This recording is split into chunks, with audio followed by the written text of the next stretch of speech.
ॐ भूर्भुवः स्वः तत्सवितुर्वरेण्यं भर्गो देवस्य धीमहि धियो यो नः प्रचोदयात्।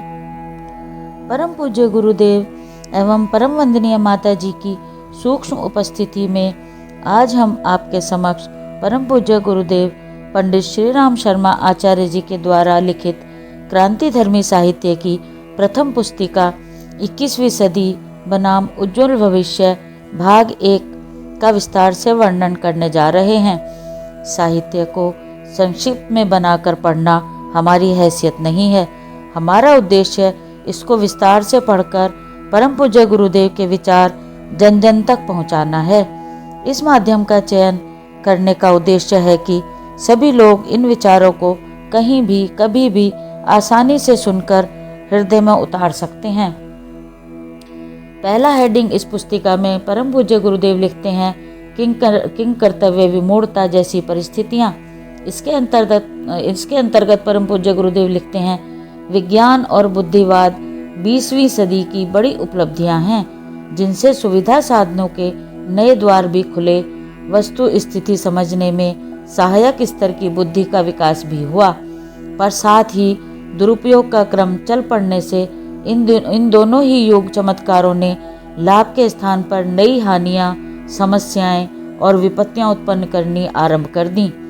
उत्पादनों को खपाने के लिए आर्थिक उपनिवेशवाद का सिलसिला चल पड़ा। युद्ध उकसाए गए ताकि उनमें अतिरिक्त उत्पादनों को झोंका खपाया जा सके। कुशल कारीगरी ने स्थान तो पाया।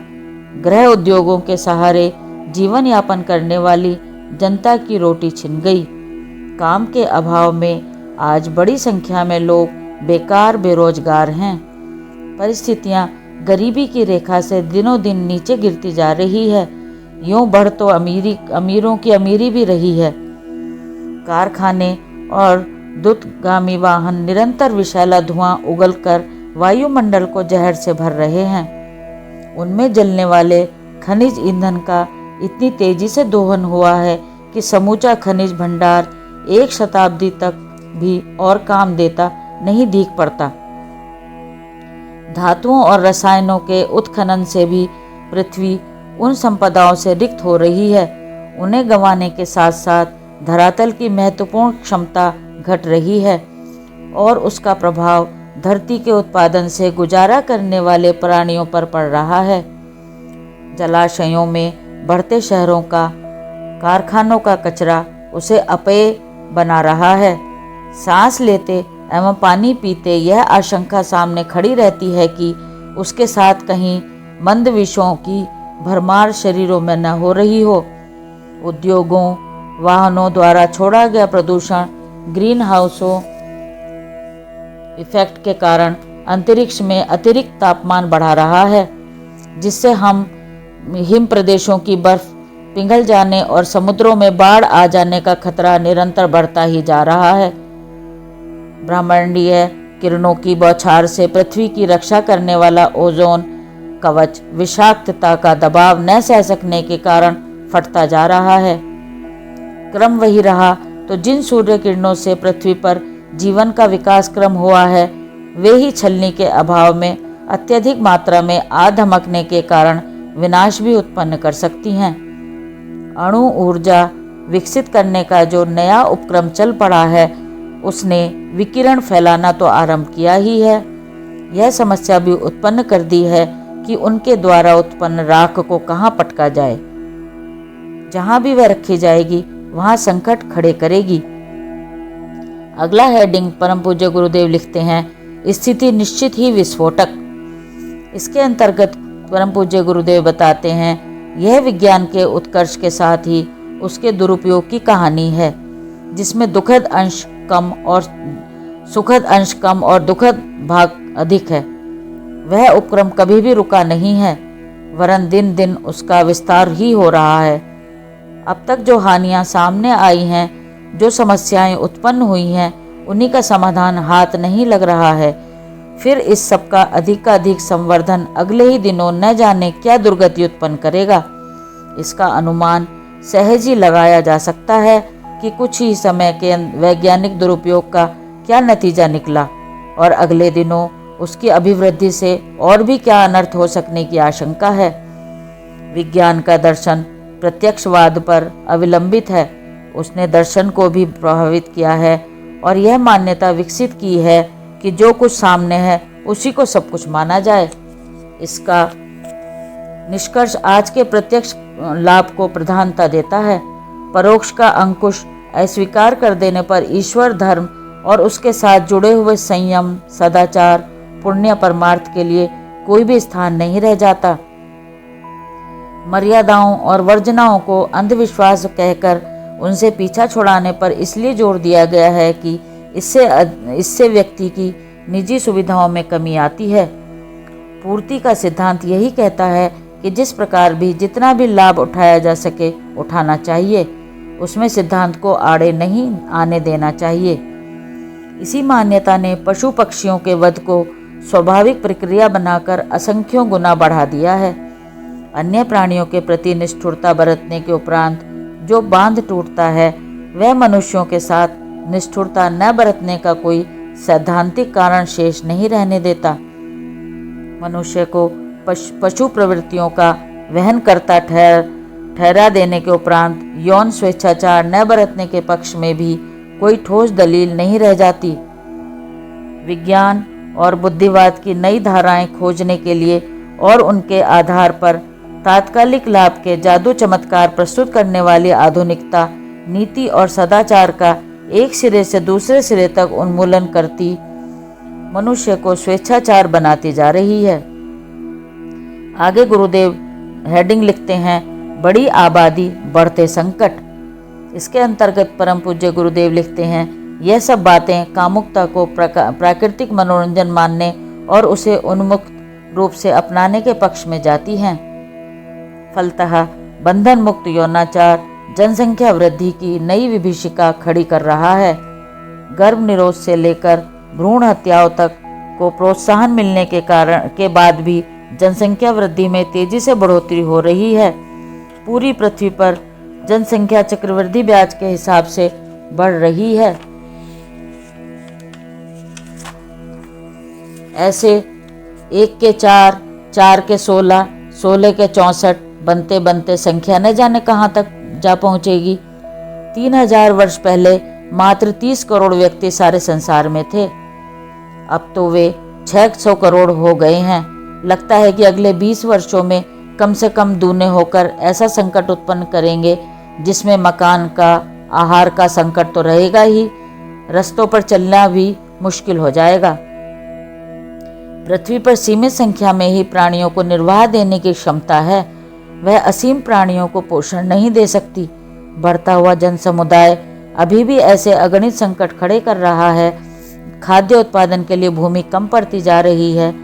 आवास के लिए बहुमंजिले मकान बन रहे हैं। फिर भी खेती के अतिरिक्त अन्य कार्यों के लिए भी भूमि की बड़ी मात्रा में आवश्यकता पड़ रही है। जंगल बुरी तरह कट रहे हैं। उसमें घिरी हुई जमीन को खाली कर लेने की आवश्यकता कानूनी रोकथाम के होते हुए भी किसी न किसी तरह पूरी हो रही है। वन कटते जा रहे हैं। फलस्वरूप वायु प्रदूषण की रोकथाम का रास्ता बंद हो रहा है। जमीन में जड़ों की पकड़ न रहने से हर साल बाढ़ें आती हैं, भूमि कटती है, रेगिस्तान बनते हैं। नदियों की गहराई कम होते जाने से पानी का संकट सामने आता है। फर्नीचर, मकान और जलावन तक के लिए लकड़ी मुश्किल हो रही है। वन कटने की अनेक हानियों को जानते हुए भी आवास के लिए, खाद्य के लिए, सड़कों, स्कूलों और बांधों के लिए जमीन तो चाहिए। यह सब जनसंख्या वृद्धि के दुष्परिणाम ही तो हैं। इन्हीं में एक अनर्थ और जुड़ जाता है, शहरों की आबादी बढ़ना। बढ़ते हुए शहर घिचपिच की गंदगी के कारण नरक तुल्य बनते जा रहे हैं। आगे परम पूज्य गुरुदेव अपने हेडिंग लिखते हैं, हर ओर बेचैनी, व्याधियां, उद्गिनता। इसके अंतर्गत परम पूज्य गुरुदेव लिखते हैं, कोलाहल, प्रदूषण, गंदगी, बीमारियां आदि विपत्तियों से घिरा हुआ मनुष्य दिनों दिन जीवनी शक्ति खोता चला जाता है। शरीर और मानसिक व्याधियां उसे जर्जर किए दे रही हैं। दुर्बलता जन्य कुरूपता को छिपाने के लिए सज धज की एकमात्र उपाय दिखता है। शरीर और मन की विकृतियों को छिपाने के लिए बढ़ते श्रृंगार की आंधी आदमी को विलास, आलसी, अपव्ययी और अहंकारी बनाकर एक नए किस्म का संकट खड़ा कर रही है। चमकीले आवरणों का छद्य उघाड़ कर देखा जाए तो प्रतीत होता है कि इन शताब्दियों में मनुष्य ने जो पाया है उसकी तुलना में खोया कहीं अधिक है। सुविधाएं तो निसंदेह बढ़ती जाती हैं, पर उसके बदले जीवनी शक्ति से लेकर शालीनता तक का शरण अपहरण बुरी तरह हुआ है। आदमी ऐसी स्थिति में रह रहा है जिसे उन भूत पलीतों के सदृश कह सकते हैं, जो मरघट जैसी नीरवता के बीच रहते और डरती डराती जिंदगी जीते हैं। समृद्धि बटोरने के लिए इन दिनों हर कोई बेचैन है, किंतु इसके लिए योग्यता, प्रामाणिकता और पुरुषार्थ परायणता संपन्न बनने की आवश्यकता पड़ती है। पर लोग मुफ्त में घर बैठे जल्दी जल्दी अनाप शनाप पाना चाहते हैं। इसके लिए अनाचार के अतिरिक्त और कोई दूसरा मार्ग शेष नहीं रह जाता। इन दिनों प्रगति के नाम पर संपन्न बनने की ललक ही आकाश चूमने लगी है। उसी का परिणाम है कि तृष्णा भी आकाश छूने लगी है। इस मानसिकता की परिणति एक ही होती है। मनुष्य अनेक दुर्गुणों से ग्रस्त होता जाता है। पारस्परिक विश्वास और स्नेह, सद्भाव खो बैठने पर व्यक्ति हंसती हंसाती सद्भाव और सहयोग की जिंदगी जी सकेगा, इसमें संदेह ही बना रहेगा। अस्त व्यस्तता और अनगढ़ता ने उभरकर प्रगतिशील उपलब्धियों पर कब्जा कर लिया लगता है, अथवा अभिनव उपलब्धियों के नाम पर उभरे हुए अति उत्साह ने अहंकार बनकर शाश्वत मूल्यों का तिरस्कार कर दिया है। दोनों में से जो भी कारण है सर्वथा चिंताजनक ही। परम पूज्य गुरुदेव आगे हेडिंग लिखते हैं, वास्तविकता जिसे कैसे नकारा जाए। इसके अंतर्गत परम पूज्य गुरुदेव लिखते हैं, समस्त विश्व के आधे प्रतिभाशाली योग युद्ध उद्देश्यों के निमित्त किए जाने वाले उद्योगों में प्रकारांतर से लगे हैं। पूंजी और इमारतें भी इसी प्रयोजन के लिए घिरी हुई हैं। बड़ों के चिंतन और कौशल भी इसी का ताना बाना बुनने में उलझे रहते हैं। इस समूचे तंत्र का उपयोग यदि युद्ध में हुआ तो समझना चाहिए कि परमाणु आयुध धरती का महाविनाश करके रख देंगे। तब यहाँ जीवन नाम की कोई वस्तु शेष नहीं रहेगी। यदि युद्ध नहीं होता है तो दूसरे तरह का नया संकट खड़ा होगा। जो उत्पादन हो चुका है उसका क्या किया जाए? जनशक्ति, धन शक्ति और साधन शक्ति इस प्रयोजन में लगी है, उसे उलटकर नए क्रम में लगाने की विकट समस्या को असंभव से संभव कैसे बनाया जाए? इस सबसे भयंकर है मनुष्य का उल्टा चिंतन। संकीर्ण स्वार्थपरता से बेहतर भरा हुआ मानस, आलसी, विलासी और अनाचारी स्वभाव, इन सब से मिलकर वह प्रेत पिशाच स्तर का बन गया है। भले ही ऊपर से आवरण वह देवताओं का संतों जैसा ही क्यों न ओढ़े फिरता हो। स्थिति ने जन समुदाय को शारीरिक दृष्टि से रोगी, अभावग्रस्त, चिंतित, असहिष्णु एवं कातर, आतुर बनाकर रख दिया है। इस सब का समापन किस प्रकार बन पड़ेगा? इन्हीं परिस्थितियों में रहते अगले दिनों क्या कुछ बन पड़ेगा? इस चिंता से हर विचारशील का किंकर्तव्य में मोड़ होना स्वाभाविक है। सूझ नहीं पड़ता कि भविष्य में क्या घटित होकर रहेगा। इसके आगे गुरुदेव लिखते हैं, सदुपयोग बन पड़े तो परिवर्तन संभव। इसके अंतर्गत गुरुदेव बताते हैं, मनुष्य अनंत शक्तियों का भंडार है। उसमें से बहुत थोड़ा अंश ही शरीर व्यवसाय में खर्च हो पाता है। शेष शक्ति प्रसुप्त मूर्छित स्थिति में पड़ी रहती है। काम में न आने पर पहने औजारों को भी जंग खा जाती है। प्रतिभा के अंग प्रत्यंगों का प्रयोग न होने पर मनुष्य भी मात्र कोल्हू के बैल की तरह किसी प्रकार जिंदगी के दिन काटता रहता है। पर जब भी उसका उत्साह उभरता है तभी तत्परता, लगन, स्फूर्ति और गहराई तक उतरने, खाने पीने की ललक अपने जादू भरे चमत्कार दिखाने लगती है। व्यक्ति कहीं से कहीं जा पहुंचता है और साधारण परिस्थितियों में भी ऐसा कुछ कर दिखाने लगता है जिनसे आश्चर्यचकित हुआ जा सके। पिछली 3 सदियों को आत्म जागृति का समय कहना चाहिए, भले ही यह भौतिक प्रयोजन के पक्ष में ही सीमित क्यों न रही हो। शक्ति का जहाँ भी प्रयोग होता है वह अपना काम करती है। उसने किया भी। भौतिक प्रगति की दिशा में उसका रुझान जुड़ा, अन्वेषण चले और उसने प्रत्यक्षवाद के पुराने ढांचे को एक नए दर्शन रूप में गढ़कर तैयार कर दिया। नई स्फूर्ति के साथ जब नवीनता उभरती है तो उसका परिणाम भी असाधारण होता है। प्रगति के नाम पर बड़ा चढ़ा भौतिकवाद और प्रत्यक्षवाद संसार के सामने आया और उसने जन जन को प्रभावित किया। आविष्कारों ने सुविधा साधनों के अंबार जमा दिए। बुद्धिमत्ता के नाम पर इतनी अधिक जानकारियां एकत्रित कर ली गईं जो किसी को भी अहंकारी बनाने के लिए पर्याप्त हो सकती थीं, हुई भी। वैसे जानकारियां बढ़ाना सराहना के योग्य कार्य है। इसीलिए प्रगतिशीलता का श्रेय भी उन सबको मिला है जिसने यह उत्साह और पुरुषार्थ दिखाया। आगे गुरुदेव हेडिंग लिखते हैं, सदुपयोग बनाम दुरुपयोग। इसके अंतर्गत परम पूज्य गुरुदेव लिखते हैं, बात इतने पर ही समाप्त नहीं होती, वरन इससे भी बड़े रूप में सामने आती है। वह है सदुपयोग में से एक के चयन की।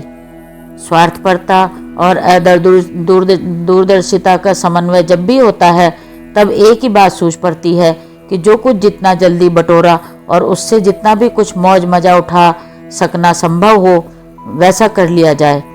उतावले बचकाने व्यक्ति यही करते हैं। वे उपलब्धियों को धैर्यपूर्वक सत्प्रयोजनों में खर्च कर सकने की स्थिति में नहीं होते। ऐसा कुछ करते हैं जैसा कि सोने का अंडा रोज देने वाली मुर्गी का पेट चीरकर सारे अंडे एक ही दिन में निकाल लेने की दृष्टि से आतुर व्यक्ति ने किया था। सदुपयोग से किसी भी वस्तु से अपना और दूसरों का हित साधन किया जा सकता है, पर जब उसी का दुरुपयोग होने लगता है तो एक माचिस की तीली से सारा गांव जल जाने जैसा अनर्थ उत्पन्न होता है। प्रगतिशील शताब्दियों में पाया तो बहुत कुछ, पर दूरदर्शिता के अभाव में उसका सदुपयोग न बन पड़ा और उपयोग ऐसा हुआ जिससे आज हर दिशा में संकटों के घटाटोप गहरा रहे हैं।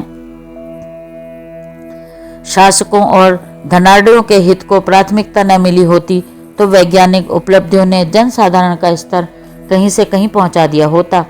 जब मशीनें मनुष्य के कामकाज में हाथ बटाने लगी थी तो उन्हें छोटे आकार का बनाया गया होता। कम परिश्रम में कम समय में निर्वाह साधन जुटा लेने का अवसर मिला होता और बचे समय को कला कौशल में व्यक्तियों को अधिक सुयोग्य बनाने में लगाया गया होता। परिणाम यह होता कि हर कहीं खुशहाली होती, कोई बेकार न रहा होता और किसी को यह कहने का अवसर न मिला होता कि निजी व्यक्तित्व के विकास एवं समाज के बहुमुखी उत्कर्ष में योगदान करने का अवसर नहीं मिला। पर दुरुपयोग तो दुरुपयोग ही है, उसके कारण अमृत भी विष बन जाता है।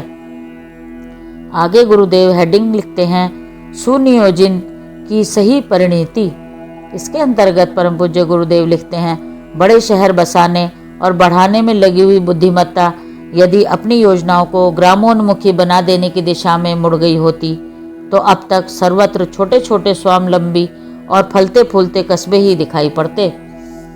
न शहरों को घिचपिच, गंदगी तथा विकृतियों का भार वहन करना पड़ता और न गांवों से प्रतिभा पलायन होते जाने के कारण उन्हें गई गुजरी स्थिति में रहने के लिए बाधित होना पड़ता। युद्धों को निजी या सार्वजनिक क्षेत्रों में समान रूप से अपराध घोषित किया जाता। छोटी पंचायतों की तरह अंतर्राष्ट्रीय पंचायतें भी विवादों को सुलझाया करती। आयुध सीमित मात्रा में पुलिस या अंतर्राष्ट्रीय पंचायतों के साथ ही रहते तो युद्ध सामग्री बनाने में विशाल धन शक्ति और जनशक्ति लगाने के लिए वैसा कुछ न बन पड़ता जैसा कि इन दिनों हो रहा है। यह जनशक्ति और धन शक्ति यदि शिक्षा संवर्धन, उद्योगों के संचालन, वृक्षारोपण आदि उपयोगी कामों में लगी होती तो युद्ध के निमित्त लगी हुई शक्ति को सृजन कार्य में नियोजित करके इतना कुछ प्राप्त कर लिया गया होता जो अद्भुत और असाधारण होता। शिक्षा का प्रयोजन अफसर या क्लर्क बनना न रहा होता और उसे जनजीवन तथा समाज व्यवस्था के व्यवहारिक पक्षों के समाधान में प्रयुक्त किया गया होता, तो सभी शिक्षित, सभ्य, सुसंस्कृत होते और अपनी समर्थता का ऐसा उपयोग करते जिससे सर्वत्र विकास और उल्लास बिखरा बिखरा फिरता। हर शिक्षित को दो अशिक्षितों को साक्षर बनाने के उपरांत ही यदि किसी बड़ी नियुक्ति के योग्य होने का प्रमाण पत्र मिलता तो अब तक अशिक्षा की समस्या का समाधान कब का हो गया होता। उद्योगों का प्रशिक्षण भी विद्यालयों के साथ अनिवार्यता है जुड़ा होता तो बेकारी, गरीबी की कहीं किसी को शिकायत न करनी पड़ती। प्रेस और फिल्म, यह दो उद्योग जनमानस को प्रभावित करने में असाधारण भूमिका निभाते। विज्ञान की इन दो उपलब्धियों के लिए यह अनुशासन रहा होता कि उनके द्वारा उपयोगी मान्यता प्राप्त विचारधारा को ही छापा जाएगा या फिल्माया जाएगा, तो इनसे मनुष्य की बहुमुखी शिक्षा की आवश्यकता की पूर्ति होती, जनसाधारण को सुविज्ञ और सुसंस्कृत बना सकने में सफलता मिल गई होती। परम पूज्य गुरुदेव के क्रांतिधर्मी साहित्य की आगे की वीडियो देखने के लिए कृपया हमारे चैनल को सब्सक्राइब करें, बेल आइकन प्रेस करके हमारी वीडियो शेयर करें। धन्यवाद।